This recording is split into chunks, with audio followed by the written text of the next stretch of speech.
Hi, it's Mary Beth with sacredgrove.com, and I have the pleasure of interviewing Deb Matlock today. Um,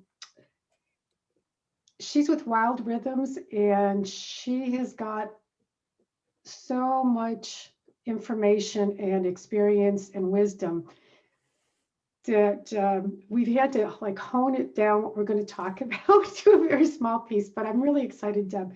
Let me share Deb's bio, and you can see why I'm so excited to talk to her.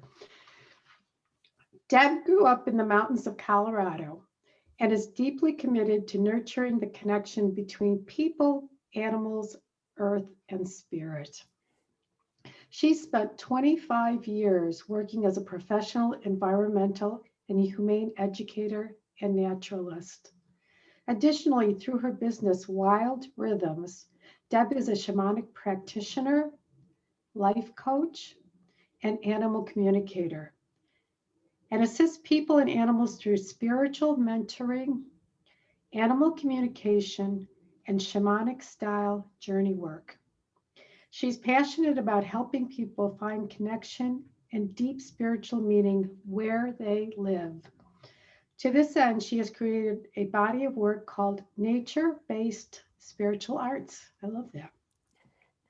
Deb is experienced teaching indoors and out, doing a lot more indoors these days, I assume, because we're still kind of pandemic wise. That's in case you're watching this later. Offering workshops and presentations and designing programs for groups and organizations.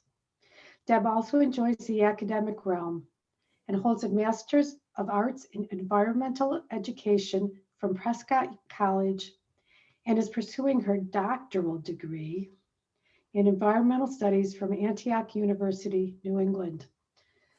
Wow. So, welcome, Deb. So glad you're here. And I'm wondering, after having said all these things, would love to just hear you share about what's going on and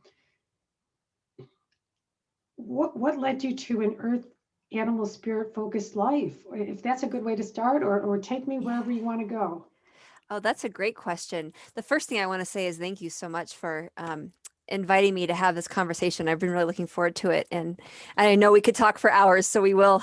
We will see where this goes. But um, the earth animal spirit focus actually was an organic uh, path that my own life has taken me on. It wasn't like I sat down and said, "Oh, I'm going to focus my work this way." It was more growing up as a kid. We were always outdoors. We went camping a lot. I grew up with animals.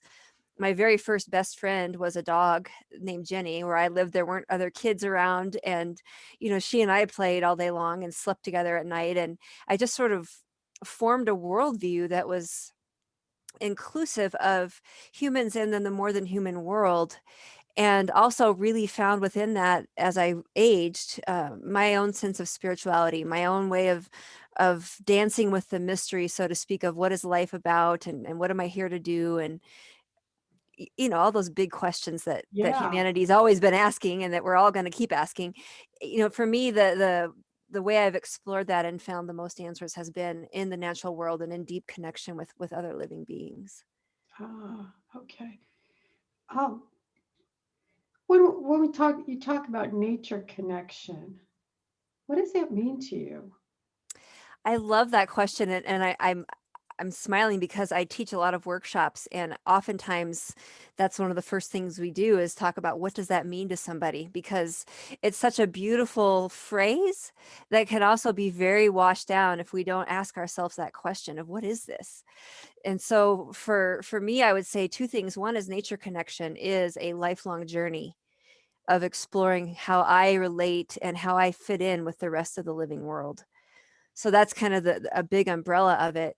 And then within that lifelong journey are all these little pieces of nature connection, which could be time I spend outside, or my appreciation of the food I'm eating, or my awareness of where my resources are coming from, the threads that make this sweater, what's the journey from the earth to my body.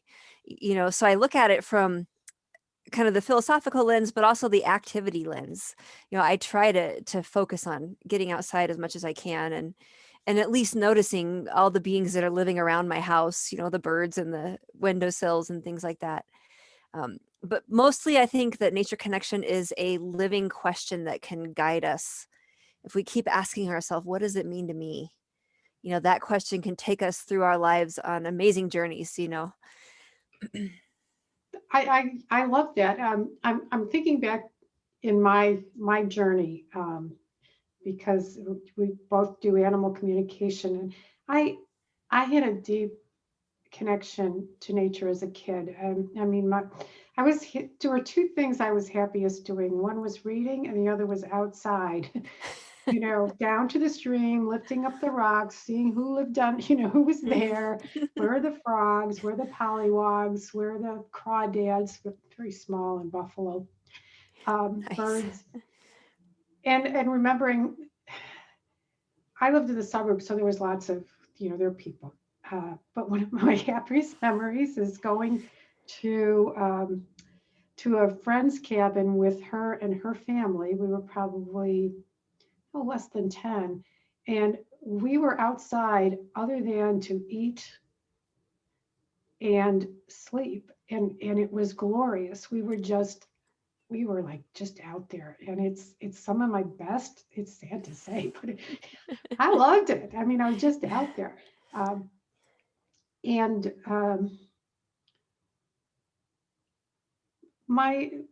a spiritual spirit experience that stuck with me has stuck with me. It actually was in the woods when I was only 12. And again, I think that's for me, that tells me that the connection to spirit is more likely to happen in nature for me. I don't know if that's with all people, obviously not, but that's it for me, and it's very nourishing. Yeah. To remember that and do that sort of stuff. Yeah, and I love you're bringing up a childhood memory, because I think for so many of us, we can look back through our lives and sort of chart our own path to our sense of spiritual connection. And that might include indoors and out. It might include church. It might not include church. I mean, there's not one path for sure. But for so many people, regardless of religion or where they grew up, the weaving in of their connection to the life around them is a front and center piece. And so often too, if we reflect on our childhoods, we can find those memories that maybe even in that moment they didn't feel quote unquote spiritual, but when we look back, we realize what a transformative and formative part of our lives they actually were. Yeah. And I think that doesn't have to be childhood. We can keep ourselves open to those experiences throughout our lives. Yeah. And I grew up in a household where we were taught religion, um, and that was helpful to give me an understanding of that there is creator and bigger than ourselves. So I don't see any disparity or in between the both, but the nature stuff is the little kid in me gets delighted, rather than the intellectual. Yeah. That's where my heart lights up. Well, and it's an interesting, because it kind of brings up religion and spirituality, which can be one and the same and can also be different. And Mhm. it's not right or wrong either way. Because likewise, I grew up with a religious background, and then I got older and realized I agreed with some of it and didn't agree with others, but it was a framework for me to kind of explore within and launch from. And I've got friends and clients who are deeply devoted to a certain religion, but it doesn't negate their connection to nature, even if their religion isn't focused specifically on that. I don't think it, like you said, it's not an either or, which is really beautiful. It is. It is. Um, so I think for me, I know the value, but of being connected to the animals we live with. But maybe you could talk more about why would we?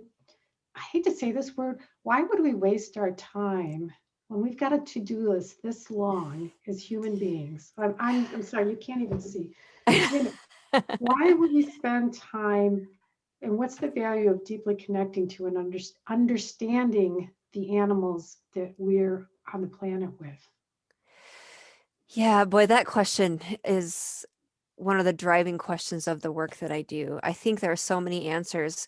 One is it allows us to see ourselves as part of a more expansive world.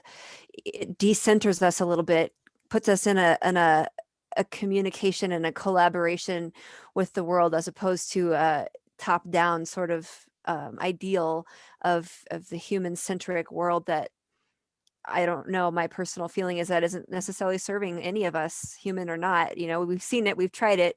It's not really the best way forward. So, let's try something different. And it's not even new. It's more like going back to doing what humanity did from the beginning. It's not like this is some great new idea here. So I think it can decenter us, but in a really good, healthy way that also helps us expand our sense of self. Mhm. And it can also allow us to know what needs to happen.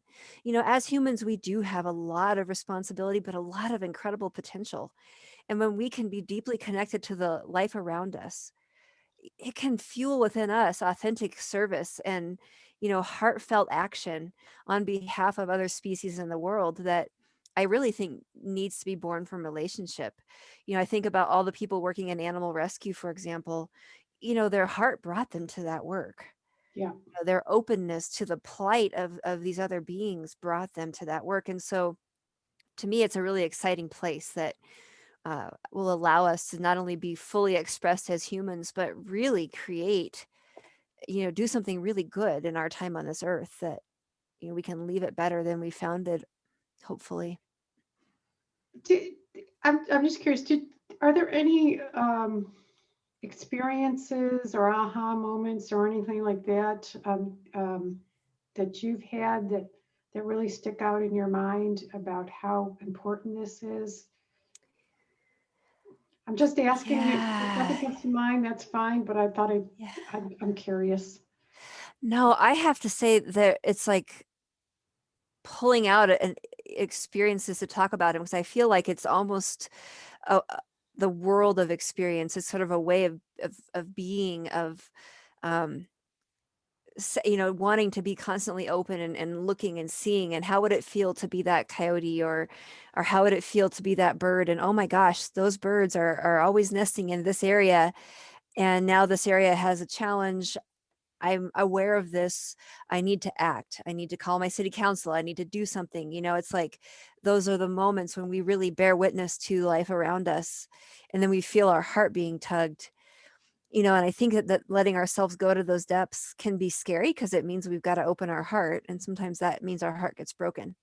Yeah. But I think the strength of our human spirit to say, I can let my heart get broken, that's less painful than not acting from my heart. Um, and some days it's different than some days it doesn't Yeah. necessarily Yeah. feel that way. But I think there are moments where I've had spontaneous communications with wild animals, for example, that made me really realize, oh my gosh, they need this area. They need humans to understand how they're using this area. It can't just be, willy-nilly. And so as a result, I've spent part of my career working for natural resource agencies where part of what we're doing is helping to manage the human use on land. Hmm. And it's not to restrict humans. I mean, my life is about nature connection, but it's about finding the balance between the human use and the wildlife and the plants, and everybody who needs that land to be something. And so that would be one example of how that's kind of manifested is into some on the ground work, That's you know. great. Yeah. Yeah, it feels like that to me. Is in the early days, talking back in the 70s, I remember there was are we for the spotted owl or are we up for the people who make their living off the land? And it was like either or. Who are you Yeah. for? Like, no, we all need to make a living. We all need Right. to feed our families. We Yeah. all need a place to live. Um, and until we get that sort of, we're in this together. Uh, Yeah. it doesn't. I hate I I I dislike that thinking, that either or thinking, because we are intelligent, creative people. um, pretty good at species is coming up with unexpected ways to make it work. Yeah, and this goes back to your question a minute ago of what's the value of having a deep connection and knowing for the other beings is we've also got to, check ourselves and realize that we exist because of the biodiversity on this planet, and that means we do need to be concerned about all the interested parties, human and non, whenever we're making these kind of decisions.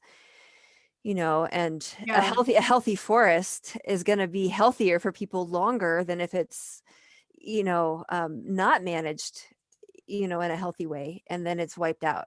And so it's kind of being in that humble place of realizing we're part of a really big web, which is one thing I think we're seeing in droves with this pandemic, is that connection is alive and well, and we are biological creatures. Mhm. And it's not a beautiful way to see it, but it's certainly showing it to us. What is it showing to you? Can you talk a little more about that with the Yeah. pandemic right now, and what have you encountered in people's Yeah. thinking? Yeah, a few things. One is I think it's reminding us that our institution and our self-assigned greatness of our economies and our you know innovations and things can only go so far, and nature is going to have the final say, and is going to ask of us to be creative and find within ourselves ways to move with it. And we are scientists are doing amazing things right now with COVID-19, and it's a beautiful expression of that. But the other thing we're seeing is that we are connected. A virus that could start in one little corner of the world in a year has made its presence known everywhere. Yeah. And the where the disparities are showing up, whether populations of people in certain locations are having a harder time with others because of the economic structures, not necessarily because of the biological animal. Like, on that playing field, as I understand it right now, this virus is not discerning. Right. Where it's discerning is who can separate from who else and who has the luxury of staying home versus not. And some of those, but those are human institutions that have created that structure part of it. So Okay. it's equalizing us and it's showing us our weaknesses all at once. Certainly. Oh, I see that. Thank you. That's really Yeah. helpful. Oh, I'm just thinking. Thank you. Oh, absolutely. Yeah. Well, let me ask. I thought the nature-based spiritual arts. It's a it's four wonderful words. What does it mean? What is that? Yeah, it's funny, those four wonderful words have taken years to land on, because what I was trying to do was create a way of describing really deep connection work that was not lineage specific, but that was very open to wherever people are, whatever belief system they're bringing to the table. And so I have it kind of separated into focus on earth, animals, and the world of spirit. Mhm. And it's basically deep dives into what is our natural and authentic journey into deep connection with each of those things. And of course, they blend together. But it's deep sensory connection work to nature. It's nature communication, animal communication work, and really working with people to figure out what does that look like for them. Because I don't think everybody does it the same way. And nor No. should we all do it the same way, but we all need to honor that whatever our experiences are around those things are valid. And so part of it is really focused on individual experience, and then deepening what that looks like through all sorts of different modalities, which that's many days of workshop to go into all of those. But what really the essence of it is that it's an empowered, authentic spiritual focus for deep connection to life around us, that is focused on wherever we live. It doesn't mean we have to fly off to some exotic land, and we certainly can, but we don't have to, because there is amazingness right outside our doors. No matter Mhm. what, if we're in the middle of the busiest city, there are still life forms outside of our human community, um, right there. Absolutely. Okay, um, is there an example of some art that people have come up with, or something you just described to me that you particularly stands out for you, or? Yeah, so it's interesting because as a nature-based spiritual arts, I think of it as a lot of things, one of which is creating expressive art. And Okay. so Okay.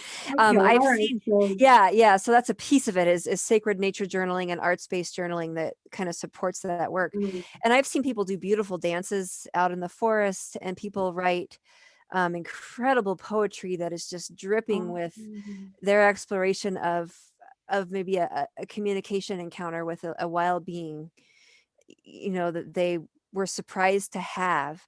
And it just really exemplifies that it was communication, even though it might not have been telepathic or shamanic style, but it was clearly a dialogue of sorts. And sometimes I think the arts, whether it's drawing or painting or writing or dancing, they can sometimes be a bridge for dialogue when language might be escaping us in a moment. And so I feel like those kinds of things are definitely woven into this work as well, to kind of get us out of that left brain and into that creative side of ourselves. okay. That's helpful. I was thinking I had interviewed Elizabeth Harvey, who had run into a rattlesnake, and they both, and it was a pregnant rattlesnake, and she created a beautiful poem out of that Yeah. connection of how they were both going to survive that encounter. Yeah. Oh, that's a beautiful example. Yep. Exactly. Because it's terrifying for both of them. Neither one Yes. of them are probably wanting the exact encounter that way, I'm guessing, No, no, no, no, no, Yeah. absolutely not right. And And yet they both got to go away. they And both got to go away, and yeah. dog did fine too. Oh, So good. Yeah. yeah, but it's a beautiful poem. So it's just Yeah. gorgeous. Yeah. Okay. Um, Yeah. And I and think that's you, where the art can get. Oh, sorry, go ahead. I was thinking back at what you were saying um, about connecting with animals, and it's been so interesting, a lot of different ways. But I remember when I was in I was at the orangutan conservation in Southern California, and I connected with they live in families, and like there's a father, there's a mother, and there's babies and kids, and the family was having an issue with the teenage daughter, just like very much like I had with my teenage daughter back in the day. And I'm like, I don't know, I don't know how this all fits in, but it was one of those points where I say, I don't know if human means different than, better than, um, above, than, I think, I think, I think maybe I have it wrong. And then you get to have those encounters in a different way of two beings somehow acknowledging each other's presence, maybe as, you know. Yeah, and seeing the similarities and of course the differences. I mean, we Yes. we certainly have, a different brain in some cases, which comes with it a responsibility, I think. But the similarities are more, I really believe. And I've seen people brought to tears. I'm thinking one time I was leading a hike on the natural history of black bears. It was not a spiritually focused program. It was a very public, I was working for a city municipality, and we were just talking about the black bears here in the foothills of Boulder. And I was just sharing some of the commonalities. And I had a replica black bear skull, and you could feel the teeth. And I said, so I'm going to pass it around, and why don't everybody feel the teeth, and then take your tongue across your own teeth. And they're pretty darn similar, or that. And this woman just tears. And we had been talking about mother bears and preparing for, young and all of these things. And she said, I have never felt such a kinship with any being that wasn't human. And it was triggered by this conversation of the mother bear, but also I think what pushed her over the edge was, just feeling her teeth and realizing, oh my gosh, this is not different. And those are the moments that for myself as well have kind of formed my own narrative, because it really isn't, and the places where it is different, where my species has a certain level of control and power, I think is where we can stand and say that's where we have not power, but responsibility, Ah, that's beautiful. you know? Yeah, yeah. Yeah. I, and I, th- I think a lot of us um, would prefer to live in ignorance than to know what our actions, oh, this is a hard thing to say, to know how our actions are affecting other species. Because it is when you see what your responsibility is and what the result of your behaviors are, it is it can be disheartening, okay, to know what innocently making decisions about things can be, but I think we need to do the hard work anyway, right? Yeah, and I think that's where education is such an important role. If we take our blinders off, we see what's happening. We have increased our awareness at that point. Then we can make choices. I mean, life, to live, requires death, whether it's plant or animal. It's the truth for every being on this earth. I mean, there's a challenging conundrum that we're all grappling with. Back to the spirituality piece, of Yep. of of nature being a spiritual, teacher for us, because life and death is very obvious out there. But I think when we have an awareness and we educate ourselves and we don't shy away from learning and growing, we can raise our conscious choices. And it may not be that we can do 100% of what we wish we could do. I mean, I would love to say, wow, I could live without ever taking life at all, but I can't. That's not the reality. But being conscious about where our food comes from and making our choices and all of those things can help. And I know, at least for myself, it helps calm my heart a little bit. The more I learn, even if it's not pretty, the more I think, okay, I'm armed with information that can help me live as much of a life of integrity as possible. Yeah. And knowing that we are going to have give and take. That's just the reality of being on earth. Yeah. When I'm in that place too, where there's some places where of course, it's been said. I think it's Maya Angelou. When we know better, we do better, but we don't do perfect yet. And like, yeah, but I'm still, but I've seen progress, and I'm pleased with progress in myself, uh, and I'm just sitting with that because I wish I could figure out a way of not of no harm, that ahisma, the no harm. I haven't figured out how to do that. And Uh, I think it's that the idea that perfection isn't possible. And I can say this as a recovering perfectionist that I'll probably be for my whole life. It's like, just go for it, Deb. It's okay. Um, if the vision I hold is, what if everybody who was able was just making the next best choice, that relates to that conscious awareness of where they are and what the situation is calling for, because it's all gray. There's no fine, it's not this or that. I think environmental living, sacred living, sustainability, all of these things require us to be in that gray middle area of, all right, let me weigh all the variables here and but that's where our critical thinking comes in. And then that's what our brains can do really well. And that's where the responsibility lies, I think. Thank you. That's really helpful for me. Thank you.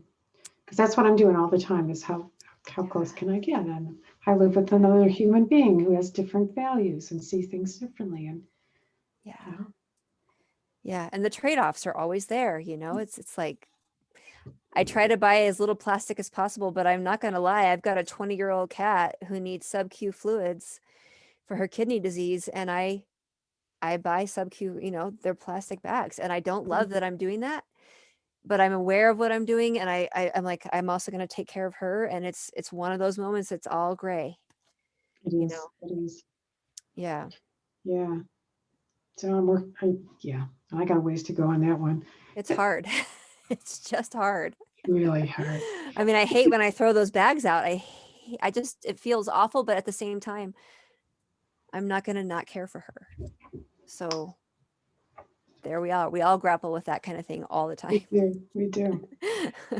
Do you, Deb, do you have some simple practices that people could do that we could do to explore being more in community with, as I've heard the phrase said, I think Elizabeth said, the rest of nature, because we're part of it, but being in community with nature and the rest of nature? Yeah, I think one simple thing that is free and it can take 5 seconds or 5 hours or 5 days is walk outside the door wherever you live and just say, I'm going to take a minute and I'm going to just say, who is here?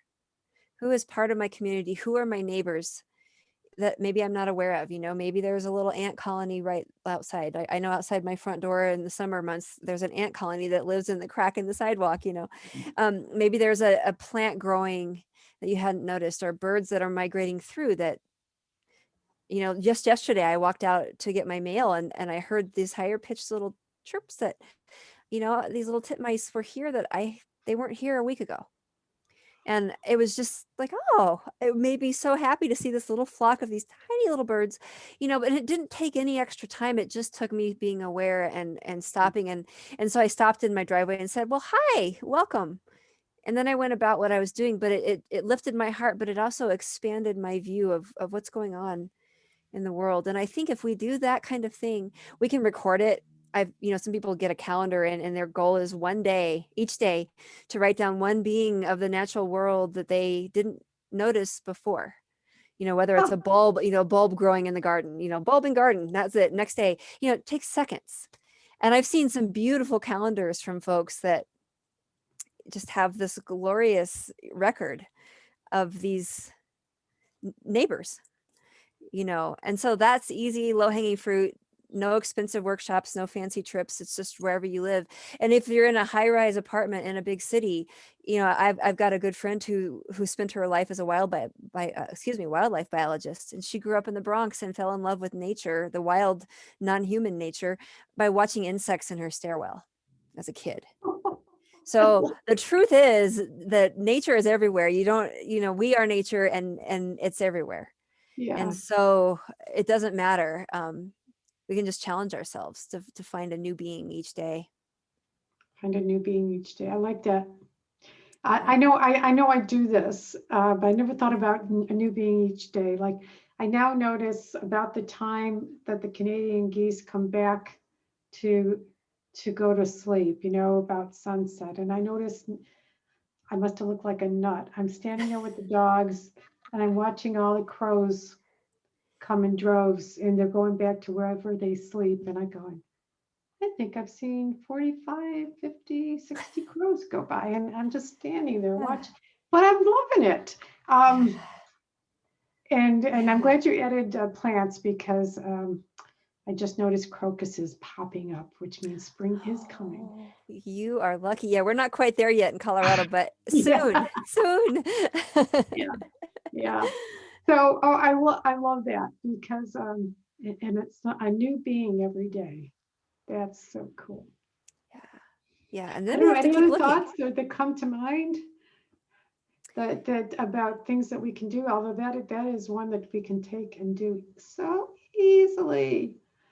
Yeah, and if people want to add to that, is just say, okay, I'm going to go outside and with my new beings and all my new friends, and I'm going to say, okay, what if I could have a conversation?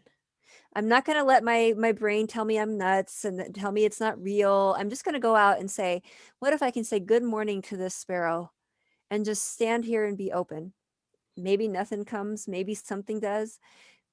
But what if I just do that and remember it, maybe write it down on that calendar, or just let ourselves be open to the possibility that we live within a dialogic world and that our conversations can transcend our species, and just let that open our hearts and our minds and just see where it goes. And there's not a right or wrong way. There's not only one way. And it's not, I don't personally think it's a special gift. I think it's something that's part of our humanness. It's, we kind of came to being in a world of other beings. And so if we just challenge, let ourselves say, what if I'm just going to go out and say hi to this tree and just let whatever thing goes on in my mind? I don't have to tell anybody if I don't want to, but just be open to the possibility and just let that weave into life where it will. I think that can be very fun. That is so lovely, because I don't think you have to be somebody special. Oh, I think you have to allow yourself to be a kid with imagination, and no imagination leads you to reality that you just didn't notice was there before. That's all. oh, I love how you just said that. I don't know how that came out so easily, but it was beautiful. somebody's talking close in my ear or something. Yeah. I do say hello to my neighborhood trees and things. And during one really cold winter, I touched this small tree just to say hello, and I heard it like I woke it up, like it was asleep for a winter, and I'm going, oh, I'm so sorry. Yeah. I was just saying hello. I didn't know I was gonna. So Yeah. I didn't make this up. This really, I really felt it like a shock response to simply being touched by a human. So you just never know. Yeah, and if we pay attention, if we let ourselves be open and play with it with that childlike energy, like you mentioned, and we just pay attention, what we'll start to see the patterns in and like you said, this isn't made up. I mean, I don't know anybody more skeptical than me, and I spent a lot of years trying to rationalize away experiences that I finally went, okay, you know what? It's now becoming irrational to say all of that is made up. Like let's let the rationale work the opposite direction too. And so I think exactly, and just letting ourselves be surprised and letting ourselves feel that connection and whatever it feels like for us. I think it can change our lives, and I think it can change the world. I'm hoping so. Yeah, I know, right? Yeah, yeah. Well, this has been cool. I have asked the big questions that I had, but is there anything that came up while we were talking that I didn't touch on that you'd like to talk about? The thing that comes to mind when you ask that is just that nature connection, our spiritual path, all of those things are for each of us a personal relationship and a personal journey. And we can find our path with other ideas and things, and that's fine. And we also have within us, the authentic, it's like the empowered part of ourselves that says, I can let that experience with the tree be a part of my path, even though maybe I didn't learn that as a kid, or maybe I don't have people in my community who would relate to that. I can let it be part of my own, embodied and empowered spiritual journey. And, just letting ourselves have the permission. I love that. Yeah. Yeah. Because then we're reclaiming who we are, Yeah. which is spiritual beings who have chosen to live in a beautiful world and have chosen to enjoy, or at some level, I believe we have said, yeah, we want to do this. We want to be here, Yeah. experience this. And if our experiences can be front and center, and we can honor them and recognize them, then there's no need to disempower ourselves by following a guru. There's no need to steal from another culture some beautiful ceremony that doesn't fit for us, because our own ceremonies, our own connections, our own path is between us and the world of spirit and the earth and God and whatever we have there. It's just cool, it's just It is. yeah. Oh, thank you. So I will put some information in the notes, down where I can do it. But if people wanted to find out more or work with you, would you talk a little bit about that, how to connect with you and what you do? Sure. Yeah, I'd be happy to. Probably the best place to start would be go to my website, which is wild-rhythms.com. And I work with people. I do groups, workshops, I do presentations and retreats. I also do individual work with people, whether it's shamanic style journey work or mentoring folks who are wanting to kind of develop these skills for themselves. And I really love doing that. I really love helping people, kind of supporting them on their path of finding, their own way. And so, within all of that, helping people with their animal companions and just trying to find that deep connection web in whatever way that manifests. And the workshops are virtual, and hopefully this year we'll have some in-person things again. Of course, 2020, all of those got wiped off the calendar, but um, Yeah. hopefully that will be back online again this summer or fall as well. All right. So yeah. Well, thank you. This has been so wonderful. My heart is, I'm actually just like a little furnace heart-wise of spending this time with you. Thank you, Deb. Oh, I likewise. I feel so full for the rest of the day, and it's been a joy talking, and I really appreciate the invitation. So, All yeah. right. Thank you so much.